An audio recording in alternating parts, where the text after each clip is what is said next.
Yeah, so what I was saying is, at level 4, I have written down these states, but I was saying that, look, that I have written down L minus 3, L minus 1, but I have not written down L minus 1, L minus 3. Now notice that, the, uh, algebra essentially says that, what is this? L minus 3, sorry, let's L minus 1, L minus 3 is what? L minus 1, L minus 3 is L minus 3, L minus 1 plus L minus 1, L minus 3, right? That is what it says. So this is nothing but, this is L minus 3, L minus 1 plus L minus 4. So this is L minus 3, L minus 1 plus twice L minus 4. So this is, so a state which is this and a state which is this are not linearly independent. So you will have the partitioning of, of the numbers, but something, but the ordering here will not be important. Okay, so if you write one in a particular order, the next one will be in an order. So I mean, I should not write, both ways, but you get what I'm saying, right? So, in this way of trying to write things, I should have written L minus 1, L minus 1, L minus 2, L minus 1 squared. So what I'm trying to say is that we are, so it's important that we actually make this distinction. And at the end of the day, it's the partitioning of, integers that one needs to take. And you're not going to distinguish between 4 equal to 1 plus 3 and 4 equal to 3 plus 1. Okay, so that's something that you need to remember. Does that answer what you are asking me? Yes, sir. Fine. Okay, good. So just remember that so the statement is that we are looking at things, we are looking at the number of linearly distinct, so distinct linearly independent states at, at a level n. Okay, so linearly independent is important. Good. Moving on then. So we'll have more to say about, partition functions and so on and so forth later in the course, but I thought it would be a good place to give you an idea of what's happening here. Very good. So we have had numerous interruptions. So but anyway, let me try and go on a bit more. So this part is going to be a little. I'm going to define something, some normal ordering. It's a little more technical than I would have hoped for, but I think this is going to be useful as well. All right. So remember that we had encountered operator ordering so far, and what we have really done is for a very special class of fields, which are free fields. So the characteristic property for these free fields is that its OP with itself has only one singular term. So for example, you remember the free bosons. There, this had this one singular piece. If you were looking at the free fermions, then again there was this one singular piece. Rest of them were regular. Nominal ordering in this case was done by just subtracting the corresponding expectation value. So in terms of modes, this was just, this amounts to putting, creation operators on the left and annihilation operators on the right. But if you are looking at fields that are not free, this same is going to is not going to make sense. So we need to we need to sort of generalize these ideas. So for example, if you try to regulate the TT OP by subtracting just this 2-point function, then you will see that when we look at the OP as t, as z goes to omega, this only eliminates the most singular term, right? Which is proportional to c. So you remember that the TTOPE look like this, right? C over 2 z minus omega to the fourth plus twice t of omega z minus omega squared plus del t of omega z minus omega. Now, so if you were to subtract just this term, then this term would fall off, but you're going to be left with singular pieces, which are these two guys. So what you need to do is you need to modify this prescription such that all the singular terms, not only the VEF, have to be actually subtracted from it. Very good. Let me get this out of the way.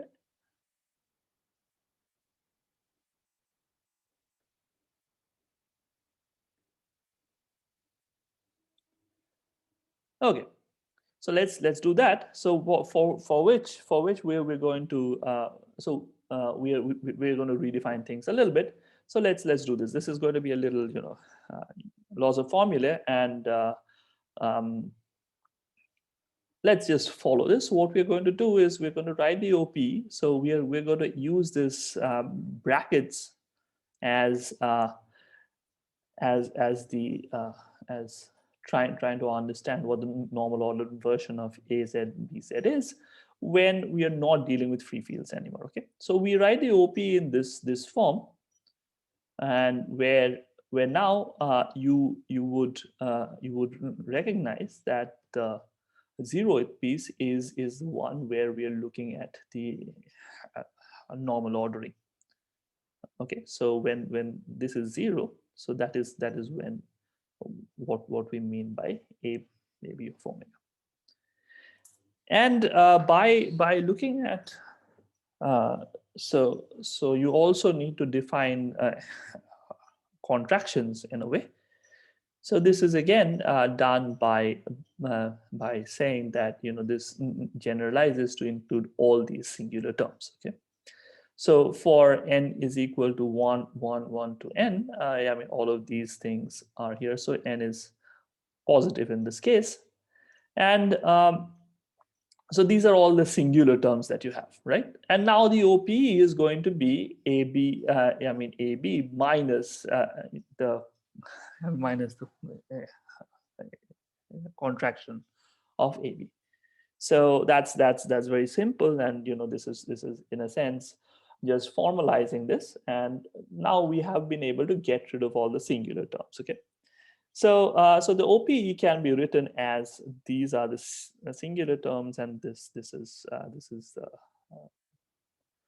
what we have just.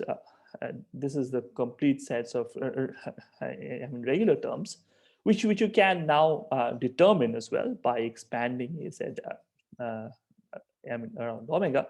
So this is the form that you would take. So this is all rather formal, and but you see that you need to make sure that you get rid of all the singular terms and not just just the VEF. Okay. And finally, so the normal order of A and B is actually defined by this particular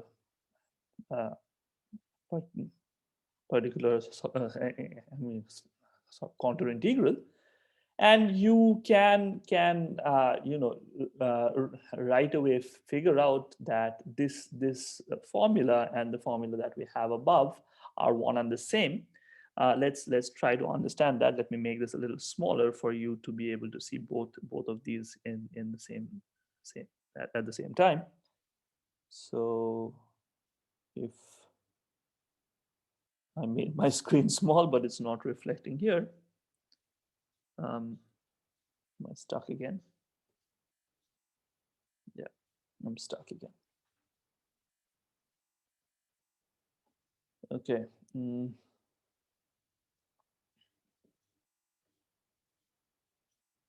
This is impossible, but let me try once more.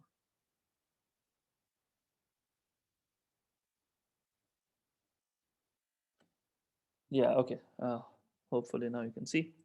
So what I was trying to say is that you can now try and look at the equivalence of these formulae, in the sense that this last one is this integral, and you can check the equivalence of this with the formula that I had here.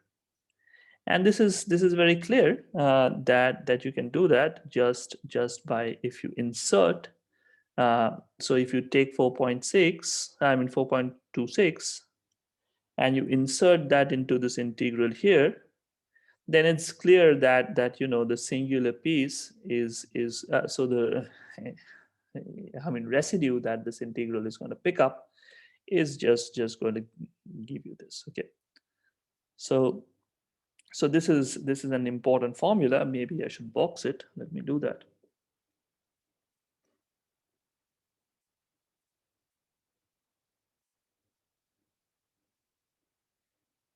Yep. Okay, I will do that. Later. It's not turning out to be a very nice box. Okay, very good. So now what? Before we go on, let's just say a few more things. You know, what we have been doing so far is that all our sort of LoRa expansions were around z equal to 0. We can do this at an arbitrary point as well, and we are doing it at, I mean, z equal to omega, for example. I mean, yeah. So in that case, you get this extra factors in front here. I mean, you get these guys in front. And for example, if you were to expand the t of z, the next, I mean, instead of having z to the minus n minus 2, you'll have these extra factors in front. Very good. So the OP of t of z with an arbitrary field is going to now look like this. And where this particular thing is going to define ln of a. And what you can do is you can find out what ln of a explicitly looks like by looking at the, I mean, op of t with a. And then you just read off the usual things that, I mean, L naught of A is H A of A, L minus 1 of A is del A of A, but you also get this thing which is a little less trivial, that is L naught, L of N minus 2 of A is actually given by del N TA of this. I know that trying to go through this in a lecture is a little sort of, I mean, boring, but and I would urge you to go back and try and read this up. Um, I mean, one again another I mean important point is that when, if you take this field to be just the identity, you see that L um, minus 1 minus n minus 2 is just the del n acting on the t with some factors in front of it. Okay, now at the end of the day, this is what we want to do. So let me just show you the formula that I want to get to at the end. The formula that I want to get to is this. Okay, the formula that I want to get to at the end is this. This is, trying to no, okay, since this is slow, let me try and do this again. So this is what this normal ordering is in terms of modes. So I'll just take you through the proof of this, and we will end this very disturbed class with that. Um, okay, so what have we done here so far? We have, again, my things are moving very slowly. I apologize for that. Yeah, okay.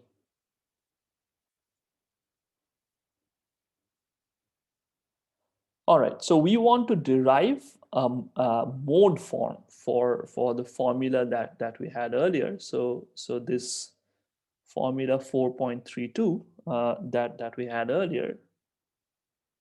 if my slide rolls over. Yes. So this formula 4.32 was something that we wanted to look at. And so we want a mode version of this. So we want to break this up into modes, and we want to figure out what the normal ordering in terms of modes is. Okay, this is going to be useful for us later. So let's do this. So we are going to start off with integral over az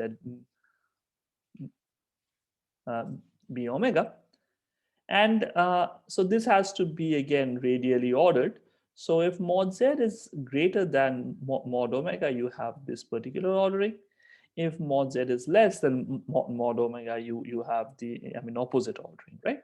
So let's do this, and let's first look at the first integral, and then you can do a very similar thing for the next integral.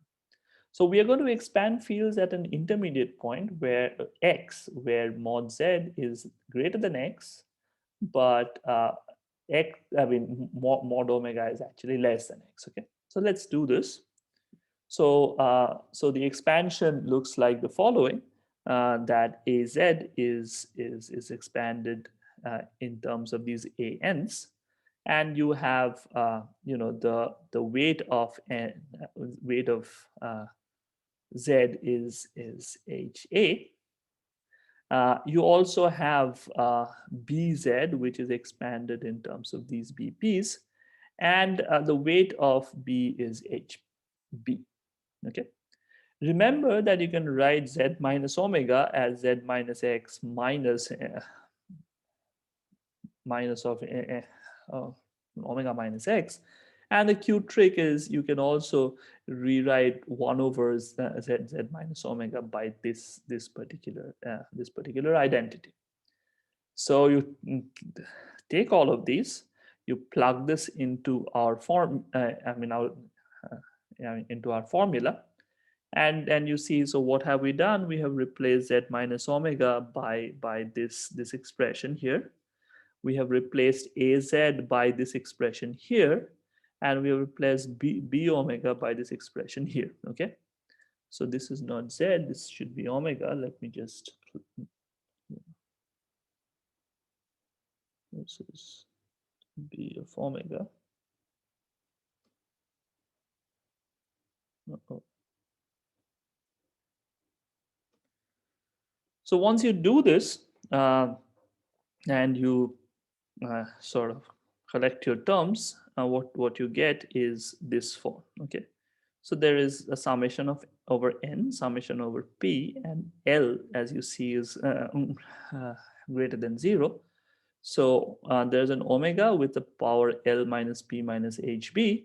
There is a z minus x with a power n minus ha minus L. And there's this minus 1, which is extra, because remember there's an extra 1 out here. Okay.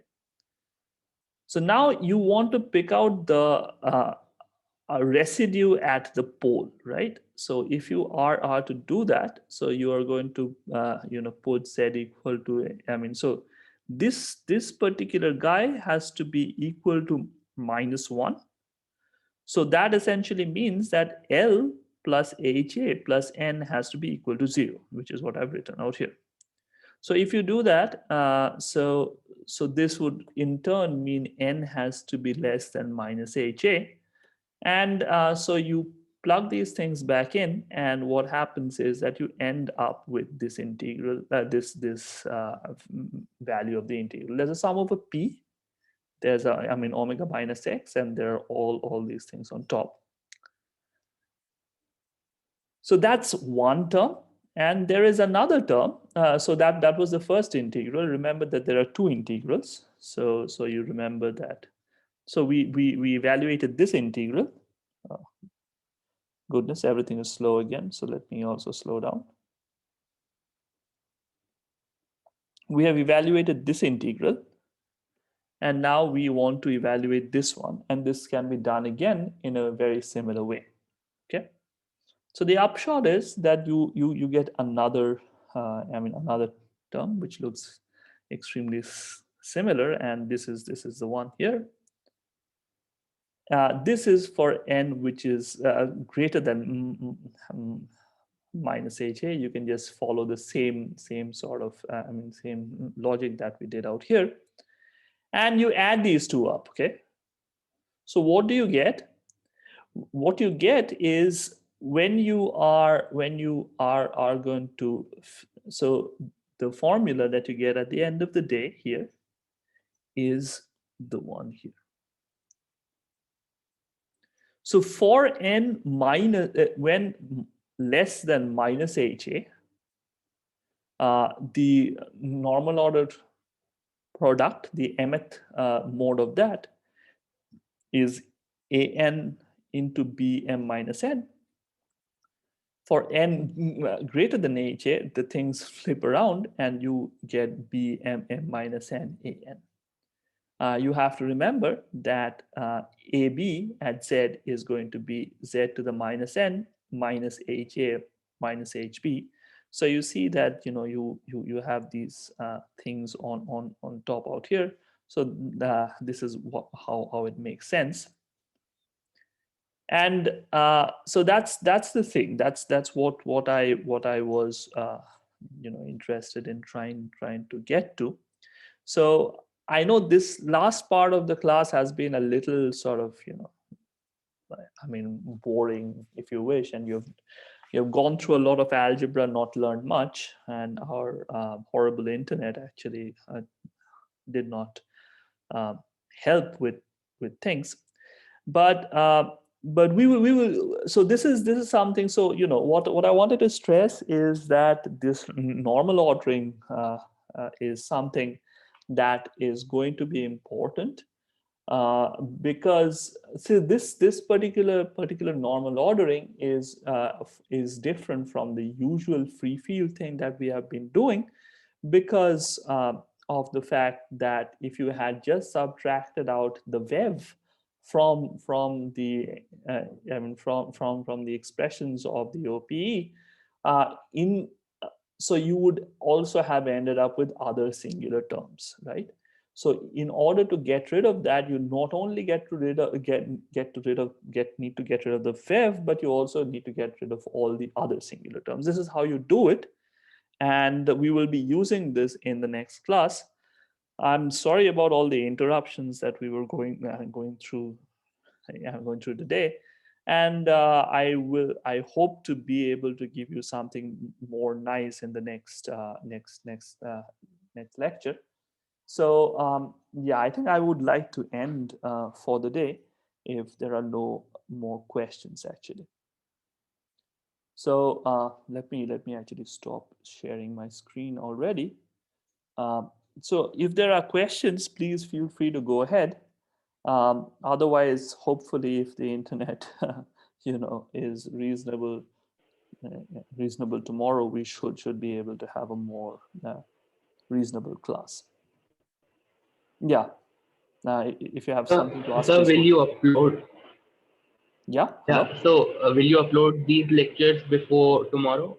I mean, I'll try and do that, because I'm sure you guys were not able to hear half the things. So so yeah, I will do that. And let me also try and sort of say that this, at least this particular part, I'm sort of doing straight out of this uh, big yellow book.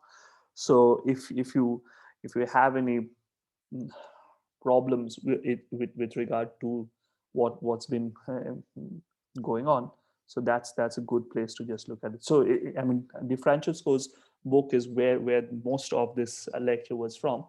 So yeah, if you want to have a look there, yeah, I think that's something that you can do as well. So this is chapter 6, 6 point something, basically 6 point. So you'll see, I think the 6.5 is on normal ordering, and this is something that you can read from there. I was sort of debating if I wanted to take you guys through this particular detail, because the rest of this particular chapter in DeFrancesco actually requires you to really sit down and work things out a lot. So I may not be going through all of it. I will see how I sort of will actually move ahead.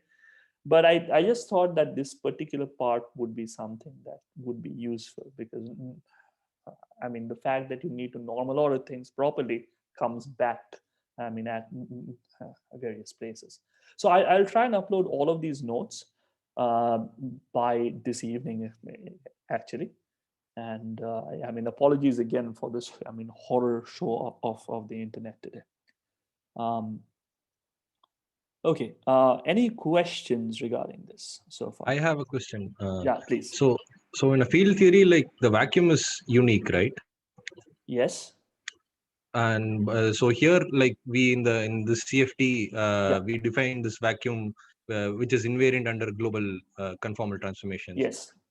It is annihilated by L0, L plus Yes. or minus 1. Yes. So like Yes. that uniquely determines the vacuum. Yeah. So we Uh, are we are going to we are going to actually demand this. Uh, yeah. You know what I should sort of clarify is the fact that the vacuum is unique in a field theory is also an assumption, actually. If the vacuum were not unique, there would be, I mean, this is something that some people are actually looking at, especially if you have classical theories, where there may be sort of degeneracies that appear in the vacuum. But we're not going into any of that. So we are going to be, I mean, assuming that the, I mean, in field theory or in CFT here, the vacuum that we're going to be dealing with is just one. There's no, multitude of vacua that we have to deal with. okay, okay. Yeah, yeah. Yeah. But And I mean, did you have something else in mind? yeah, Yeah, I was actually wondering because like we use this vacuum and the field at like the asymptotic in state to yeah. generate the descendants, right? So that is why like we don't get the full Hilbert space. Like we only get the subset. Like I was wondering like where are the other states? Like See, that's the thing in a sense is that what you will have to say, a CFT in a sense. So we have not defined. We're trying not to take the, I mean, Lagrangian point of view, right? So we are not giving you right. what the Lagrangian is. So the idea is that you're going to give you what the spectrum of primary fields will be. I mean, in a CFT. So I mean, you are going to be handed a set of, if you wish, H's and H bars. You'll have, say, Right. five fields or 8 fields or 18 fields or something like that. Somebody is going to give you that, and the idea is once you get that, everything else you can just build from there itself. Okay. So the in states, so your, I mean, so your so the thing that you will build your, I mean, build your Hilbert space on. So the basis, if you wish, is going to be these, I mean, these sort of primary states and all sorts of things that you can get from there. Okay. So any state in your Hilbert space. So these, again, as I was saying, I mean, I didn't go into details of this, but what each of these, this, I mean, if you wish, this is actually called a highest weight state, and all these sort of descendants of the state is going to form, I mean, form a representation of, I mean, of the Virasoro algebra. These Right. are what are these? I mean, what these Verma modules are. So your full, I mean, Hilbert space will be the sum of, I mean, all of these guys. Okay, so that is what I mean, what you'll have. Okay. So Okay. we'll speak more about this, but this is the whole thing basically. Okay. Any This more? Yeah, yeah. please. This is not the only highest weight states. Like you'll have other such highest weight states as well. Like which form Right. other So representations of the that's right. Each of them will form one, Huh. So I mean, each. So it's more of a module essentially. But so there'll be these modules which are there, which are labeled by this highest. I mean, this highest weight H, Right. Right. and you'll need to sum over all of them. Okay. Okay. Okay. So somebody hands you what your H's are, and Huh. then what you do is you build the entire you are going to build the entire Hilbert space by looking at this particular way of getting the descendant states for each one. Okay. Okay. Okay. All right, any more questions? Sir, hello. Yeah, please. So I just wanted to confirm that the level n Verma module, Yes. so that is just a subspace which is spanned uh, by the descendants having dimension h plus n, right? Okay, so the Verma module is not, so this the Verma module is going to be the set of all states that you can get from a particular thing which is labeled this sort of highest weight state, if you wish, which is labeled by H. Okay. Okay, So okay. that has states of every n. All in, right? Okay. It doesn't make sense to speak about Verma module for a particular n. So that is for all of them. That's the whole of the thing. Okay. Okay. Is that okay? Yeah. Sir, Yeah. what's the time for tomorrow's class? Tomorrow's class is again 3 to 4. Is that okay? Yeah. Okay, great.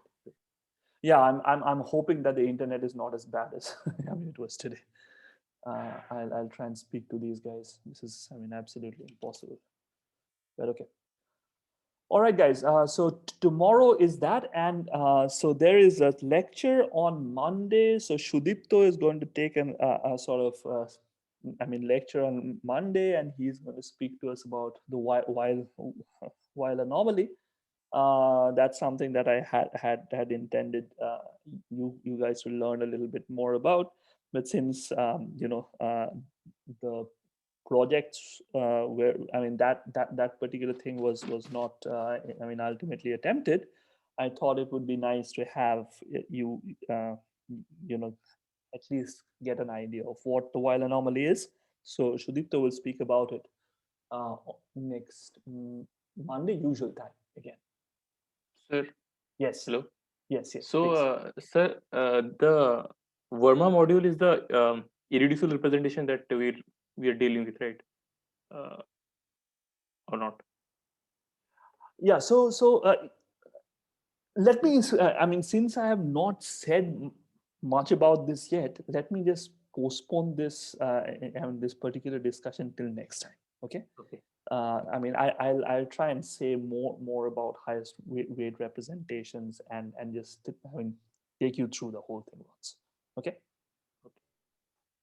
Good. All right then. So let me.